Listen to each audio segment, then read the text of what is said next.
dans le cadre de, ce groupe opérationnel protéines, on avait à cœur de, faire connaître et partager, largement les résultats des travaux de R&D, qui, sont, réalisés par, les uns et les autres dans nos différentes organisations pour que ça serve au plus grand nombre, pour que ça inspire, le conseil et les agriculteurs dans, la construction de systèmes performants. Ce que, je me suis, «amusée à faire» entre guillemets, c'est, de zoomer sur quelques résultats de R&D assez récents, pour, les partager avec vous et qui sont complémentaires de ce qu'on a pu voir lors du webinaire du, mois de juillet et lors des interventions, d'aujourd'hui. Tout ça pour, donner des pistes pour, imaginer des systèmes performants, heu, visant à introduire de l'azote dans les systèmes de culture. Pour répondre à cette question, en fait, je me suis, inspirée, j'ai réfléchi par rapport, à un service, à rendre par les systèmes, c'est, la maîtrise de l'alimentation azotée, des cultures en général. Pour ça, différentes, stratégies, sont possibles. La fixation symbiotique, l'efficience de l'assimilation en azote minéral, les apports d'azote, minéraux, l'efficience de la minéralisation de l'azote, qui, est influée par un certain nombre de facteurs externes, liés au climat, au sol et cetera.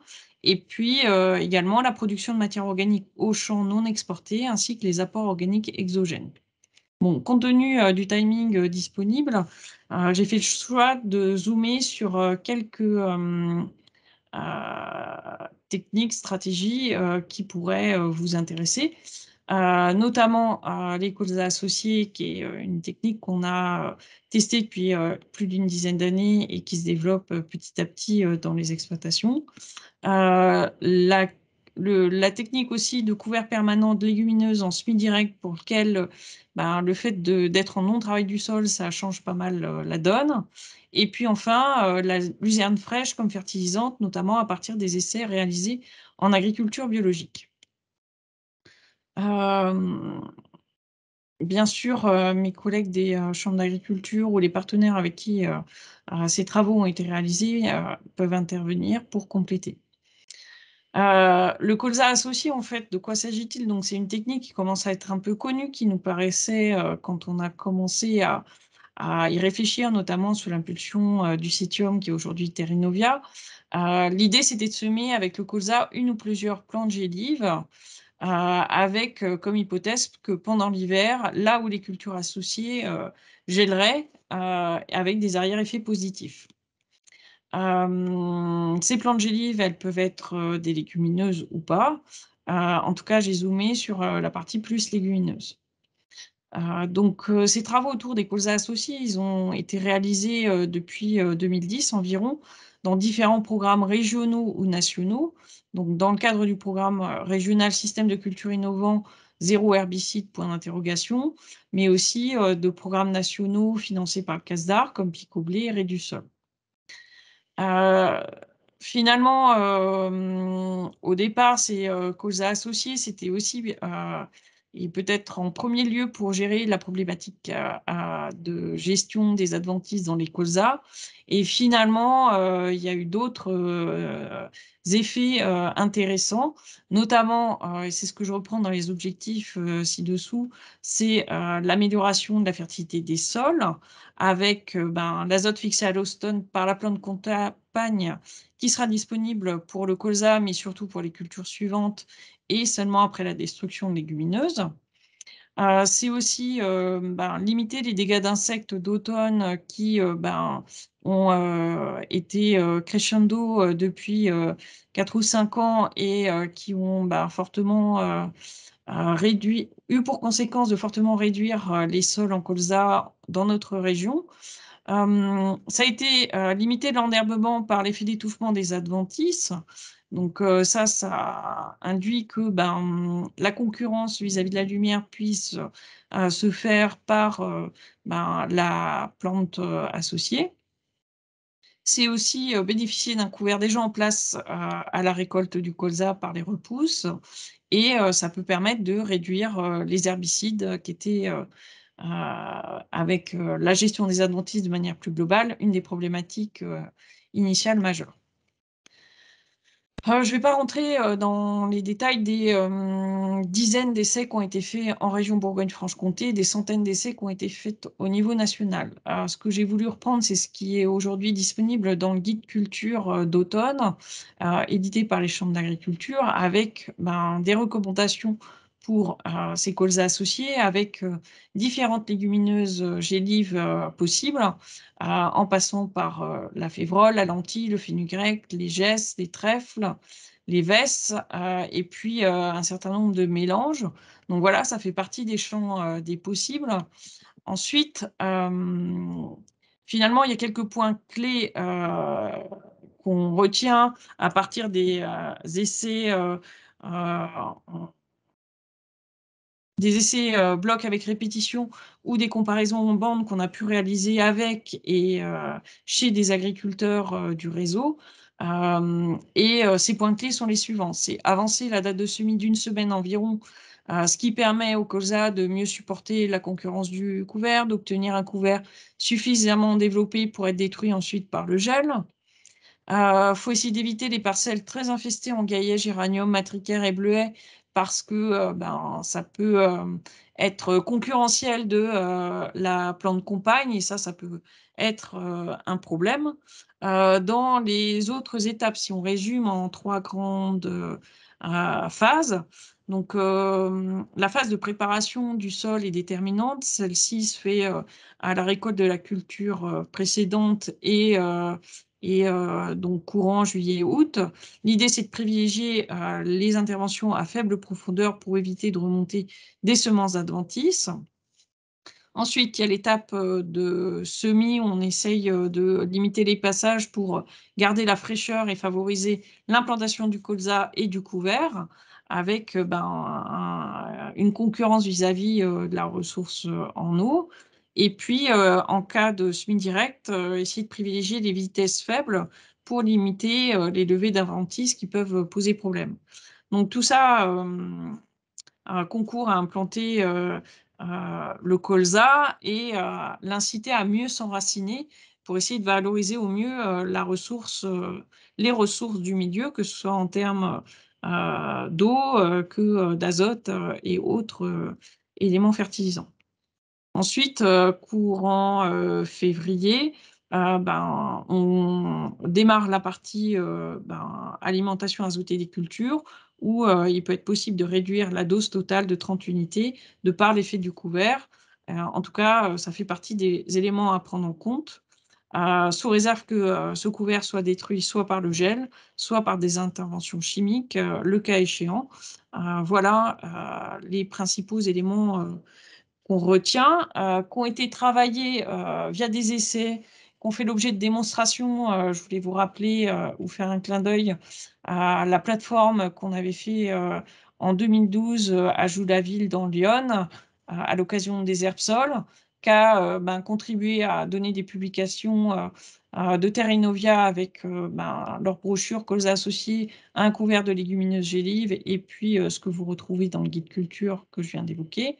Et puis, enfin, voilà, dire que cette technique, elle est aujourd'hui utilisée par des agriculteurs de la vraie vie. Peut-être qu'on n'est pas, enfin, on estime qu'il y a peut-être 20, 30 ou 40% des agriculteurs qui le développent. En tout cas, ça fait partie des cordes à nos arcs pour apporter de l'azote, mais aussi jouer l'esquive vis-à-vis des insectes qui nous ont causé de graves soucis ces dernières années, et puis de concurrencer les adventices, qui était une problématique récurrente et montante depuis aussi une dizaine d'années. Donc voilà pour ce premier point. L'autre chose que je voulais vous présenter, c'est l'effet précédent de la luzerne sur un blé en semi-direct à partir des résultats du groupe opérationnel COPSEG. Donc COPSEG, c'est un groupe opérationnel qui porte sur dont l'intitulé signifie Coopération opérationnelle multipartenaire sur les systèmes en semi-direct sous couvert de légumineuses permanents et échange de pratiques sans glyphosate. Donc c'est un programme qui, est porté par la Chambre régionale d'agriculture de Bourgogne-Franche-Comté sur la période 2018-2021. Entre autres, dans ce programme, la Chambre d'agriculture de Lyon a travaillé sur l'effet précédent de la luzerne en semi-direct sur un blé et l'objectif, c'était d'évaluer la concurrence exercée par la luzerne sur le blé avec, et aussi, 3 stratégies de fertilisation azotée du blé sur son état nutritionnel. Le dispositif, de comparaison en borne comprenait 3 modalités. Une conduite, classique avec un premier rapport à 58 unités d'azote, un témoin sans fertilisation et une conduite surfertilisée à 116 unités d'azote. Donc la culture en place, c'est le blé avec un précédent en luzerne qu'on garde dans la culture, en tant que couvert, permanent. Nous sommes dans Lyon, en situation type, argilo-calcaire superficielle à cailloux, des plateaux.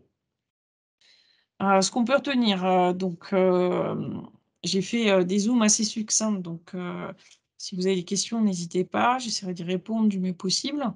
En fait, là, vous voyez, une photo avec, la modalité avec 58 unités, où on voit, un peu de luzerne dans les rangs de blé.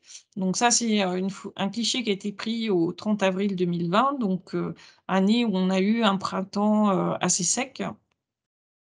Ce qu'on retient en résumé par rapport à la luzerne et à la concurrence, c'est que cette luzerne, de 2 ans, qui était implantée, avant le blé, est bien développée et exerce une concurrence sur le blé, malgré ou avec un désherbage, de la luzerne au semis du blé pour, essayer de la réguler et de la calmer pour qu'elle ne prenne pas le dessus, sur le blé et un rattrapage au printemps, donc ceci en absence de travail du sol.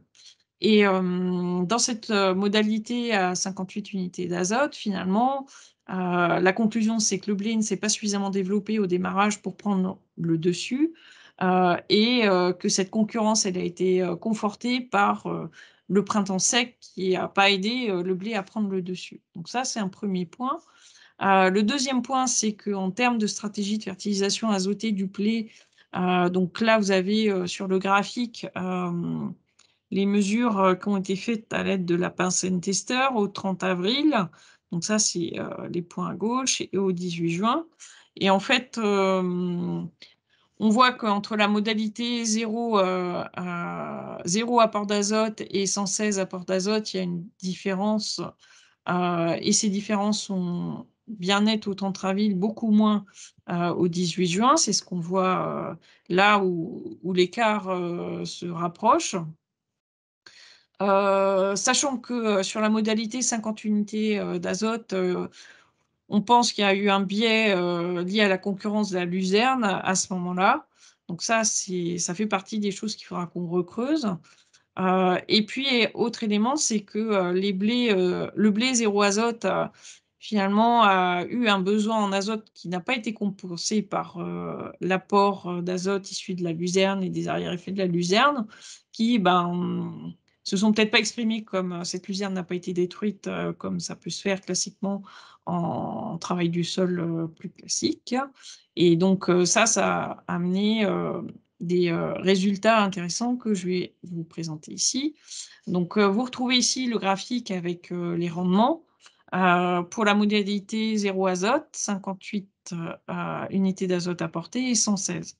Finalement, les résultats, sur ces blés en semi-direct, montrent qu'entre le non fertilisé et le fertilisé à 116 unités, les rendements sont du même ordre puisqu'ils sont respectivement à 42 unités pour le 0, unité d'azote au premier rapport et 40 pour, la modalité 116 unités d'azote.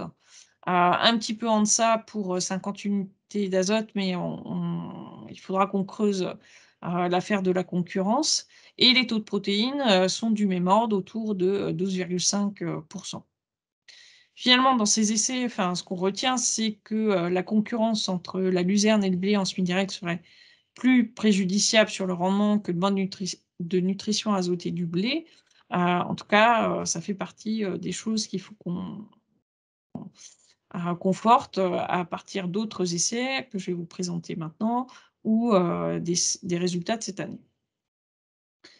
Donc pour continuer sur, ces effets précédents des couverts permanents sur un blé en semi-direct, qui faisait partie de pas mal de questions que, se posaient, les agriculteurs, et les conseillers, qui les accompagnent.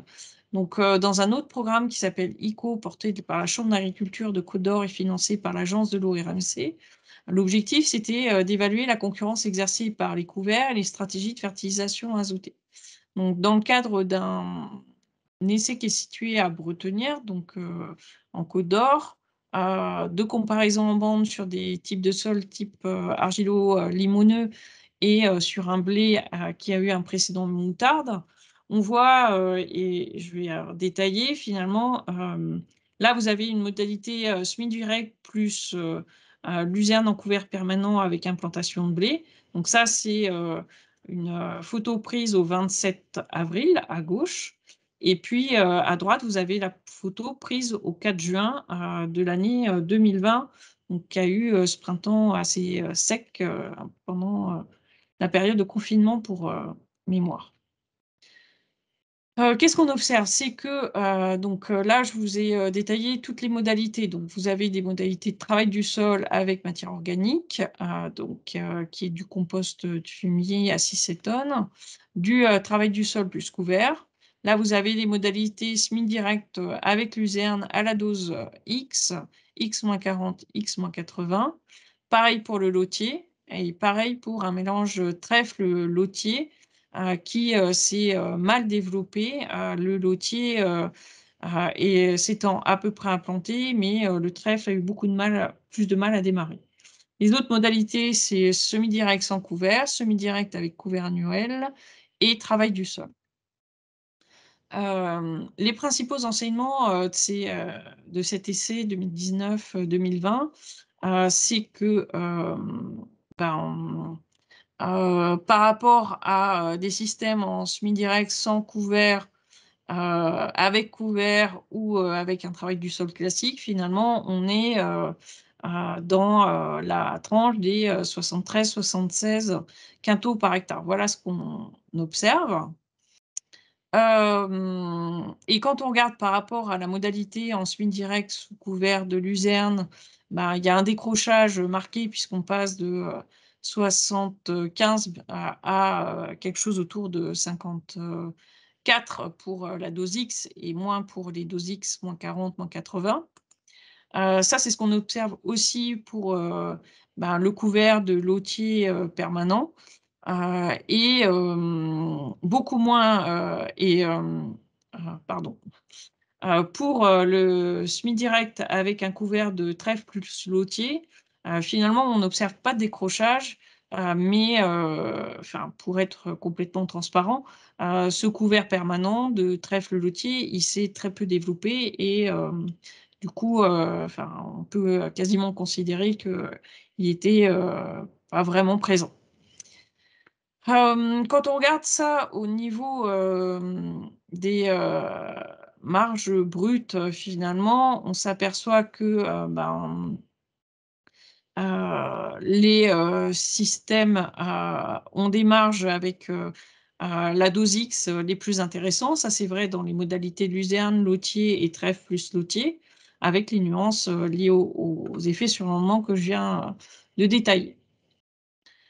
Pour résumer, ce qu'on peut retenir, c'est que le blé en semi-direct sous couvert permanent bien développé, a des rendements en deçà des autres modalités, liés à l'impact de la luzerne et du laitier sur le nombre d'épis, avec, ben, une concurrence, hydrique au printemps qui a dû être préjudiciable à ce moment où se construit, le rendement et les composantes du rendement. Donc voilà pour, un autre volet et enfin pour, terminer, en termes de fertilisation azotée du blé à partir de luzerne fraîche. Donc, je voulais vous présenter un essai qui a été réalisé, par, les partenaires Chambre d'agriculture, Côte d'Or, Yonne, Dijon Céral, Bourgogne du Sud, en lien avec, un GI2E, de Côte d'Or. L'objectif, c'était d'évaluer le pouvoir fertilisant de la luzerne fraîche sur le rendement et la qualité du blé. Et donc, dans ce dispositif en bande avec des répétitions de grandes bandes, en argilo-limoneux profond du côté de l'Adoua-Sérigny, donc au nord de Beaune, différentes modalités ont été testées. Une modalité témoin non traité sans fertilisation, une modalité fiente 120 kg d'azote par hectare, 2 fientes de poules séchées, une modalité fiente 60, une modalité fiente 240, la luzerne fraîche à 169 kg d'azote par hectare et une modalité mixte, luzerne fraîche et fiente. Donc là, c'est juste une photo pour illustrer, pour ceux qui n'auraient jamais eu l'occasion de voir ce que ça donne. Donc l'idée, c'est de récolter la luzerne et de l'épandre dans les 4 heures qui suivent, maxi 24 heures, pour garder le pouvoir fertilisant. C'est une opération qui à réaliser le plus tôt possible en été ou fin d'été, avant le semis, et voilà ce que ça donne une fois que la luzerne a été épandue sur le sol à semer. Donc là, vous retrouvez les résultats en termes de reliquat sortie hiver du blé. Donc là, pour les modalités témoins non traités, fiente 60, luzerne fraîche plus fiente. Donc, on voit que les luzernes fraîches et luzernes fraîches plus fientes ont des reliquats sortie hiver de l'ordre de 48 à 53 kg d'azote par hectare, ce qui est au-dessus du témoin non traité et de la modalité avec fiente.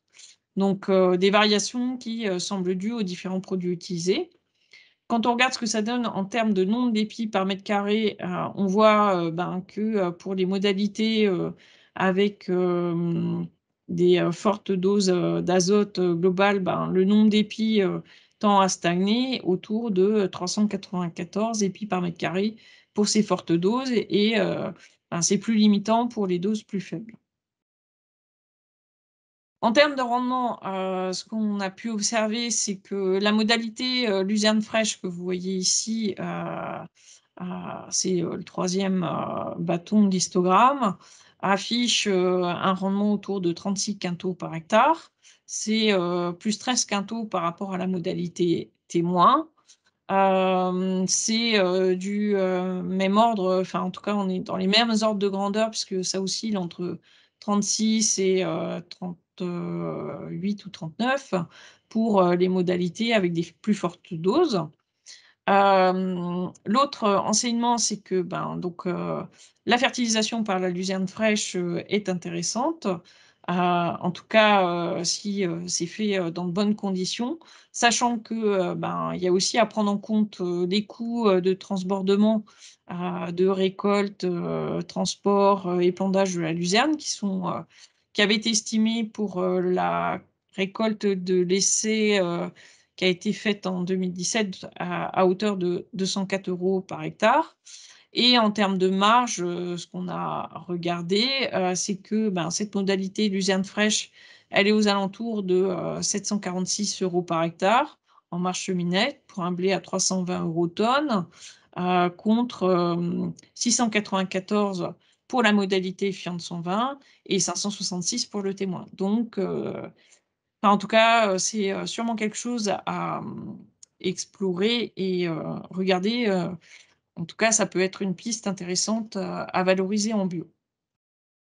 Voilà pour ce tour de piste de quelques résultats d'essais où on redécouvre différentes modalités d'apport, enfin différentes manières d'apporter de l'azote dans le système, en jouant sur différents leviers, heu que ce soit en association d'une culture, ou en couvert permanent, ou sous une forme d'apport de fertilisants organiques.